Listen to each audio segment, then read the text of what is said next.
Book Thief. It's a movie about stealing books. Well, what more do you expect?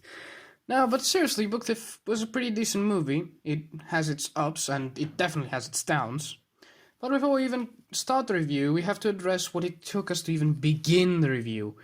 Firstly, we had to rewatch the movie in order to take some notes. But someone in this very room forgot to send us the movie. So we had to go hunting for the movie ourselves. Finding the movie was simple, but watching it together was the problem. Thank God, Amir came to the rescue with a site which let us watch videos and movies together. So, this is how our evening went.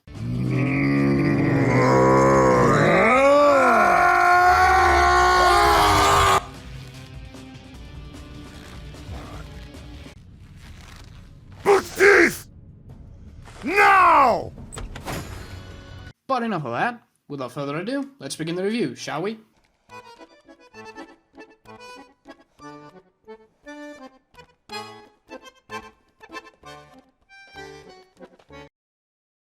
The movie starts off in the clouds, where we are introduced to our narrator, Death himself, where he talks about his inevitable arrival, although he shouldn't be called a narrator since he's missing for 70% of the movie. Moving on, the camera pans down from the clouds to reveal a train which has our protagonist, Liesl Memminger, and her smaller brother, which we won't get to see for long since his first appearance shows him dead. Also, can we address that Liesl's brother is shown for such a small amount of time that he wasn't even given a name? Literally. After a while, we can see that in her brother's short funeral, a book falls out of the gravedigger's pocket, which Liesl stole. We can deduce from that Liesl has an interest in books. I wonder who will have thought, huh? Furthermore, we can tell that both Liesl and her brother have been put up for adoption by their mother, for reasons yet to be seen, and are now traveling to their adoptive family. After the title card plays, we get to see Hans and Rosa Huberman, who are now Liesl's new family. Although they expected 2 kids, and Rosa really wants to make sure that she shows a disappointment about it, and her hatred for communists. I think we get a glimpse as to why Liesl and her brother have been put up for adoption. After Liesl gets settled in the couple's house, we get to see Hans more accepting and friendly in nature by giving Liesl candy secretly from Rosa and playing the accordion in the morning. While Rosa is more strict and mistrusting of Liesl since we learned that, Liesl's mother was a communist. Then, we get introduced to Rudy Steiner, a rather sweet young lad who wants to get to know Liesl. In school, we see that Liesl is illiterate and she's made fun of by the rest of the kids, but mainly from a new side character known as Franz Deutscher. But, not for long, since Liesl isn't a coward and proceeds to absolutely beat the ever of him. Like, how is this girl strong? I mean, he didn't even try to shove it to defend himself, he just took it. After school, we see that Rudy wants to be more than friends with Liesl since he challenges Liesl to a race, that if he wins, Liesl will have to give him a kiss.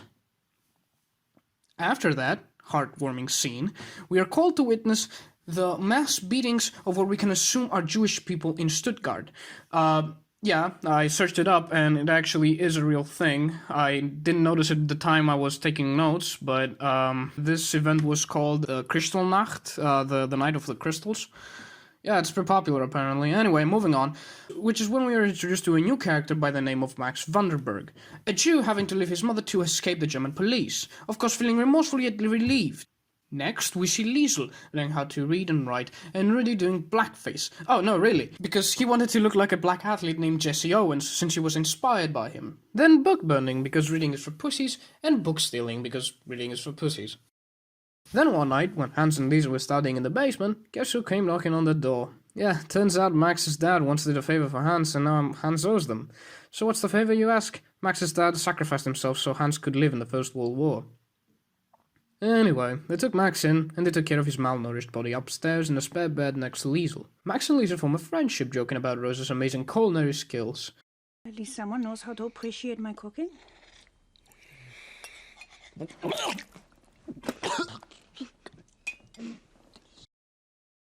Liesl the next day goes to the mayor's house to deliver the laundry that Rosa prepared for them, and is greeted by the mayor's wife, who paid Liesl and showed her the massive library.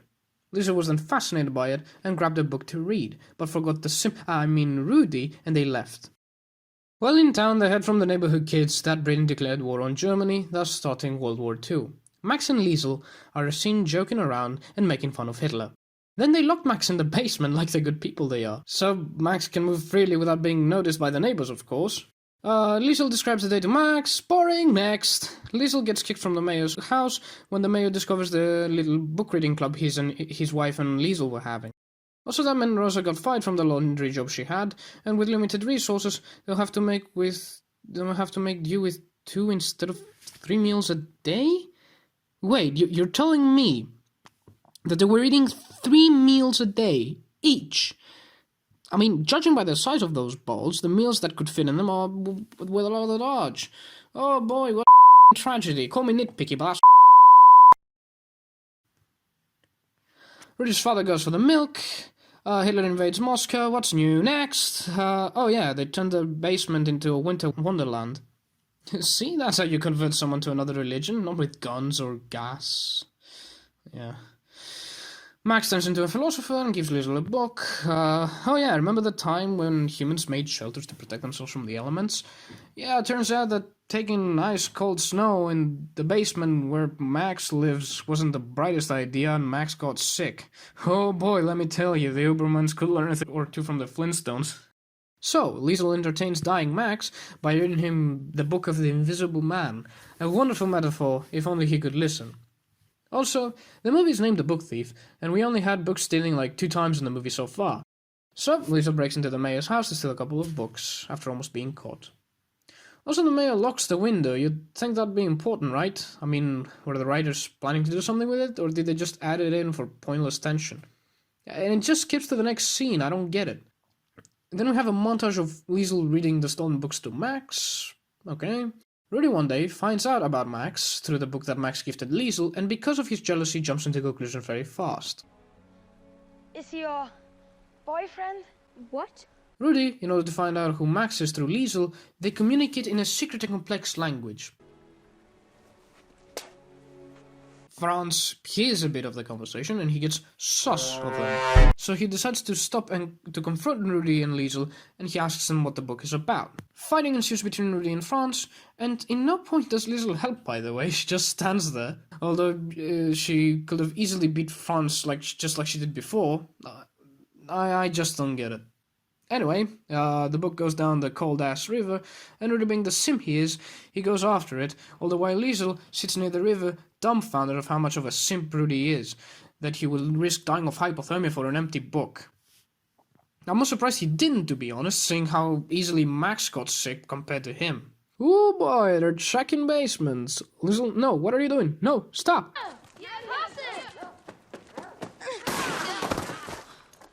Are you nuts? Man, you could have just said that you didn't feel well. There was no need for that. Moving on. Liesel warns her parents while Rudy tries to stall the soldiers. I mean, tried. Anyway, they very quickly try to hide Max from the Nazis, so they hid him under the Nazi flag. Cool metaphor, by the way. Also, Hans, dude, if the officer was any more competent, or incompetent at all, he will have sussed you out, man. Extension ad ever. Also, Hans gets cocked. Well, you should have taken my advice and joined the party. Then your wife wouldn't have to break her back washing people's underwear to feed you. Anyway, Rosa tells Liesel that Max is alive by making it look like she's scolding her, since he's in school, and they need to keep Max's existence a secret. After that, bombing ensues. Everyone's in some sort of civilian bomb bunker thingy, while Max has a nice stroll outside. Oh yeah, Dad's here to recite the scene we just watched while adding nothing other than his voice. While 10,000 souls hid their heads in fear and trembled, one Jew thanked God for the stars that blessed his eyes. Thanks, man. Couldn't have done it without you. The next day, while Hans is working, he tries to save a dude from the Nazis and gets his name written down and his ass shoved down on the ground. Then cries because of it. Max reminds Liesel of the situation and realizes that the only way to save her and her parents is to leave, and so he does. Sadness galore. Next morning, an officer knocks on the door. Hans, thinking it's his time, grabs his coat, but it turns out the officer made a mistake and he was meaning to go to Rudy's house, which he does. Amateur hours. And he goes to tell Rudy that he will go to some sort of military school or some in the summer. Never mind, I guess Hans is also going. More sadness. I don't want to die. Jeez, Rudy has it all together. Is there anything in there besides your soccer ball? Never mind. Hitler bashing ensues. Oh, death again, and now he makes it clear that he's a Nazi. It's probably fair to say that no one was able to serve the Fuhrer as loyally as me. In the bunker, Liesel takes Hans's role of the entertainer by telling a story from one of the books she read to Max, I think.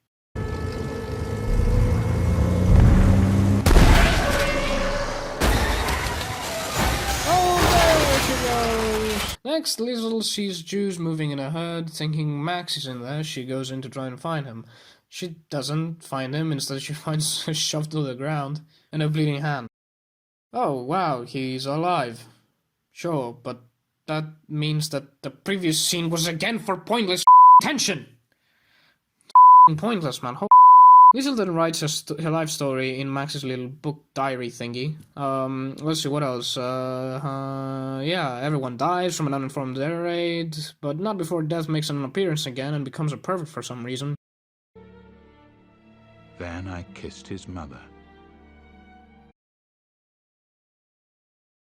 Liesel commits necrophilia.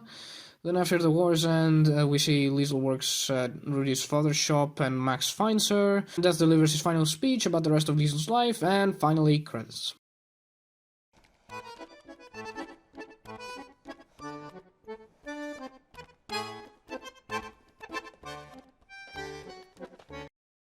The movie is mostly for people who, never watched a movie with Nazi Germany before. But even then, you shouldn't consider this as a substitute for a lesson on Nazi Germany, since it takes the theme of it a little too lightly. I mean, come on, where are the references on the mass genocides of Jews? You think that'd be important, right? Look, no movie is perfect. I'm sure that in 2013 the movie was very good. And sure, the first time I watched it, it seemed like a good movie, but in the second viewing, it was just okay. When you break movies piece by piece, you can see their small but yet noticeable imperfections. For example, one thing that really annoyed me was the combination of English, German, and German accents. I can somewhat understand a stereotypical German accent, but come on, man, just stick with one, because the end product is just gonna sound stupid.